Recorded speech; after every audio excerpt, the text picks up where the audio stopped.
大家好，我是王时琪，欢迎收看今天的《岂有此理》。时间过得很快哦，已经年底了。我们今天要访问的这位来宾呢，其实在这一整年当中，他常常办的活动围绕在你身边，但是你可能没有发现、没有注意。热烈欢迎文化总会秘书长李厚庆。时琪姐，观众朋友，大家好。厚庆是我多年的老朋友了，这个各位观众可能讲到文化总会，听过，但不知道他在干嘛。其实文化总会可忙了，总是办很多的活动，而且这些活动其实都吸引了非常多人，所以你可能参与的，你都是参与到文化总会的活动。我们先来讲这个最热的棒球好了。因为我们的棒球拿第一名冠军之后啊，到了总统府，然后也并且办了这个英雄谷的游行，这些东西是你们办的。这次是由我们来这个负责。那为什么是你们办？其实这个是要回溯到2017年。2017年的时候，我们台湾举办那个世大运，然后世大运的成绩非常好。哦，对。然后也是在台湾嘛，那所以那时候就希望说透过一个什么样的形式让大家感受到这个他们的这个为他们喝彩啦。那我们那时候到总统府去讨论这件事的时候，我还记得那时候是秘书长是吴钊燮，那吴秘书长那时候说，看有什么样的方式可以让全民一起感动，然后一起谢谢他们。后来我们就提出说，不然我们来办游行。因为以前这种就是台湾得牌的游行啊，好像都在历史照片里面才看得到。对呀，都古时候的那种泛黄照。对，所以我们那时候就有一个构想，就是说我们来办游行，然后呢，我们这个游行要有个亮点，是可以大家为他们喝彩，留下一张照片。那时候就觉得说，来走馆前路。为什么？因为馆前路两边都是高楼，然后馆前路是大的一个单行道。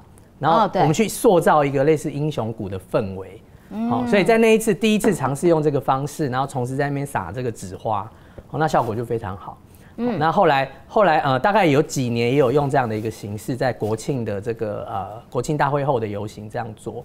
那今年比较特别，就是说我人生第一次1年办2次的这种英雄游行，就是2024年，就是今年。对，都很赶诶，时间很短的过程当中，你们就要对一次比一次赶。第一次是这个奥运啊，对，因为史上第二好的成绩嘛，那其实还有一点时间哦，那个好像有大概5天到1周的时间来做准备这样子。但这一次其实我们是这个美国击败委内瑞拉，我们才确定要办游行。就是确认我们可以进入冠亚军，对这个比赛才确定要办。那这样子回想起来，大概只有72小时。哇塞，72小时要弄一个大场，对，其实是很疯狂啊。不过一件好的事情，感觉就是大家就一起来，很热血的感觉。因为的确啦，只有运动这件事情可以让国内不再吵架。这件事情团结一致。对，我真心觉得难能可贵。要不然每天台湾内部吵吵闹闹的，但是只有体育这件事情，反而是让大家只有同样的一个目标，那个感觉，那个 feel 非常好。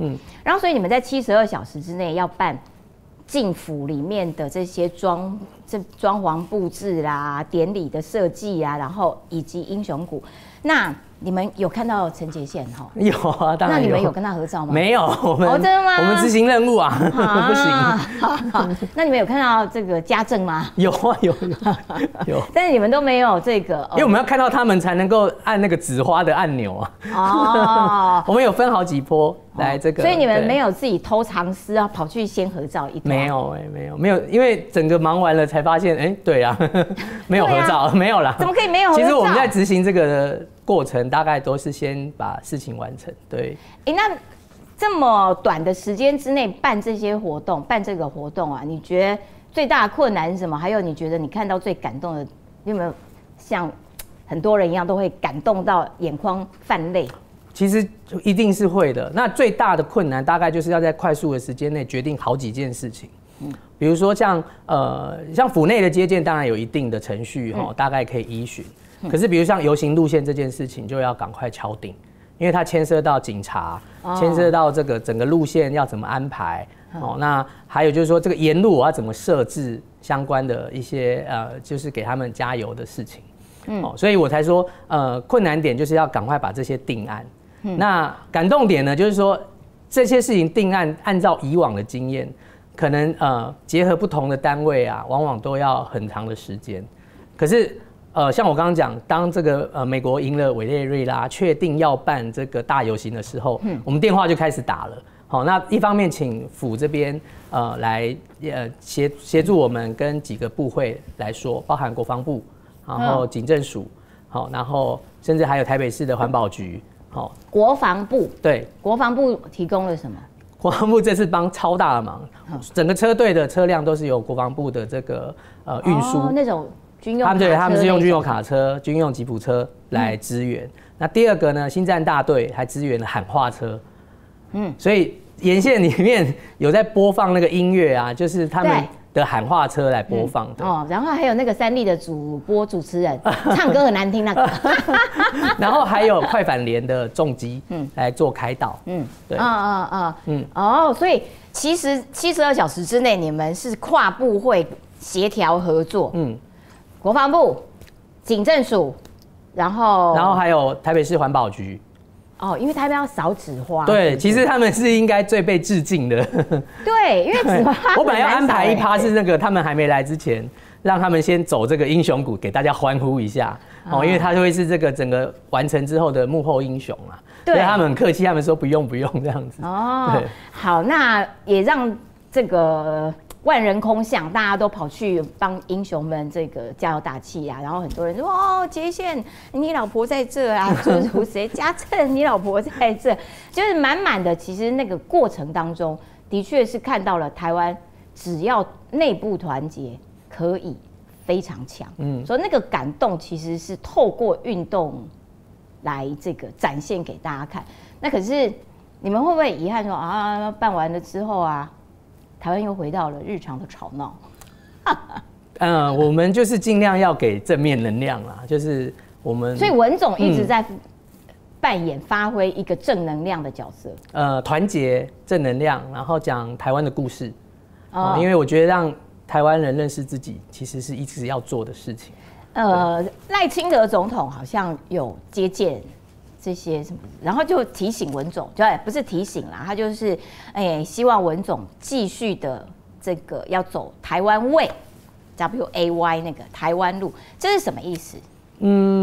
其实我们一直都是在3个重点里面去做文总的事情。那总统提的这个事情其实也是其中一环啊。第一个，我们希望能够多讲台湾的故事。那第二个，我们希望说让新一代的创作者，台湾有很多设计师啊、文学啊、音乐等等的创作者，让他们有舞台，然后让他们去讲刚刚这个台湾的故事给全世界听。所以这3件事其实是扣在一起的。那用的形式非常多种，比如说像我们办游行，它是看似是一个活动，但其实它也在团结台湾内部嘛。然后它也透过这个形式，我们能够放入一些故事，比如说像这次的路线。其实路线有什么故事？路线这一次我们是特别从这个台北宾馆走公园路，然后再绕到馆前路。那公园路为什么特别？因为当年台湾第一座棒球场就是叫做新公园棒球场，它就在现在的228公园里面，所以它等于是台湾棒球的滥觞。所以其实当我们拿到了这个台湾的这个世界第一，那回首看看台湾这个棒球之路。我觉得这个是很重要的。那所以我们也在里面隐含了很多不同的讯息在里面，这样子。所以其实包括路线的设计都是有意义的，都是台湾的故事。是。了解。那其实文总除了最近最热门、全民大家都在疯棒球的这个活动之外，其实文总从年头到年尾不断的办各式各样的活动。那包括了这个双十节啦，之前啦，然后设计这些东西啦，你要不要先跟我们展示一下？就是说，因为很多人的评价，很多网友网络上面的评价都是说，文总的美学跟过去很不一样。那你们有特别在设计这个领域里面强化、彰显台湾的这个意象吗？其实应该是说，我们从文总我2017年到文总服务，那2017年开始这一任的这个文总就希望能够结合更多所谓台湾的创造力。好，那刚刚有提到新一代啊等等的，那其实可以看到每一年的这个新一代的设计展，有非常这个丰沛的能量，就可以看到这些年轻的一代用美学、用设计来投入他的这个未来想要从事的行业。所以我们认为说视觉这件事情是最快速能够传达讯息的。那所以我们对美学的部分，我们希望扮演一个平台。然后让不同的设计师在我们不管刚刚思琪姐讲的活动啊，或者是我们自己有出版啊，或者是说各种的影像制作都能够结合他们。好，所以我们其实这几年累积了非常多不同的合作，然后也看到台湾不同设计师的这种各式的风格，然后也看着他们从台湾很红到世界这样子。你桌上摆出来这些展示，因为其实除了双十节，然后譬如说520总统就任等等的，其实都会有这些很漂亮的这些设计，然后以及小物哦。可是总是每一次都会有一些批评的声音在，譬如说，都没有看到国旗，很生气呢。那碰到这种批评的时候，你们是什么心情？我觉得这个就是有点口水了。为什么？因为其实像国家的这些重要的活动啊，比如说国庆啊这个部分，国旗其实一直都在，只是它有没有透过设计美学去做最好的呈现。那或许台湾有某一个时代，他认为的美学是红彤彤的，这个把它都充满在这个整个画面里。然后那个画面里还有一个马，对。但随着设计的这个导入啊，我觉得整个视觉的呈现，它反而不会是走过去那种老路啊。你们每次的设计都会公布设计师吗？会，因为我觉得这是很重要的。因为我刚刚说我们扮演这个平台，其实要让大家看到的主角是这个设计师。因为这些设计师代表的不是他个人，是台湾的这个设计力、创造力。那这个当然背后有一些重点，就是说，台湾自由民主，所以才能够有丰富的创造力出来。这是孕育他们很重要的。那再来就是说，我们扮演这个平台，让他们展现，也可以让大家看到他们的才华。那今年刚过的这个双十节啊，他并没有公布设计师，这个不是文总办的。这次我们没有参与。这个部分，对。那通常设计出来，然后并没有公布设计师的名字，这个在设计圈里面不常见。很少见。设计师基本上都希望让大家知道这是他做的。那设计圈里面有没有讨论说，那为什么不公布设计师的名字？大家就是觉得这是一个很神秘啊、很玄的事情啊。就是说，一方面是为什么没有公布，一方面是为什么设计师不愿意透露这是他不愿意抛头露面。对，所以设计师显然不是很想要让大家透过这次的设计认识他。或许是也有一种可能，就是在这次设计的过程有很多故事，所以他不想要这个。好了，我不要为难你啦，我不要再为难你了。就是设计师觉得这没有很好看，所以我不想讲是我设计，应该是这个意思。我不知道，否则设计师通常应该透过这样子国家庆典，然后如果可以收到更多的邀约，或者是扬名海外的话，当然是一件大家都得利的事情。设计师也得利，台湾也得利啊，所以这个本来就是好事。但是的确，今年的双十节没有公布设计师的名字这件事情，其实大家也都很多媒体都在讨论说，到底是为什么不公布？好，这个后期你要不要跟大家讲一下说，除了520，除了双十节，除了这个临时加场的英雄谷的这些游行，文总每年最重要的活动是？每年最重要的活动，对，应该是说其实一年四季啊都有一些重点的活动啊。所以你们每一季？我们几乎每一季都有。我们也快要变每个月了啦。对，反正一个故事结束就是另一个故事的开始。所以刚刚讲到大游行办完。其实我们接着又要出大游行，这次这个冠军的专刊，棒球专刊，对，因为我们有一本杂志叫《新活水》，新活水，对，那新活水办得非常好，对，那过去有一本叫做《听棒球》，这个是有拿过这个金鼎奖的，所以棒球的连结，我们在这一次拿到这个奖之后，我们会在近期出一个专刊，然后透过这个不同的面向去讲这一次的这个胜利这样子。什么时候要出？我们应该会先预购，大概在20号的时候会开始预购的。那这个跟蔡其昌讲的那个是同一件事吗？他们是出职业棒球这本特刊，好，那这本已经出了，而且非常这个对，听说刚开始抢不到，后来蔡其昌好，我赶快加印。对啊，因为我们跟职棒联盟合作，基本上我们有一些切角有错开，所以会从不同的角度来介绍棒球这件事情。所以你们走的比较是棒球文化这件事。我们还是会讲这一次的这个制胜的之路，但是我们或许会有更多的切角是台湾棒球从过去到现在。另外就是说，里面可能有一些不为人知的一些事情。对，会比较应该看完会蛮感动的。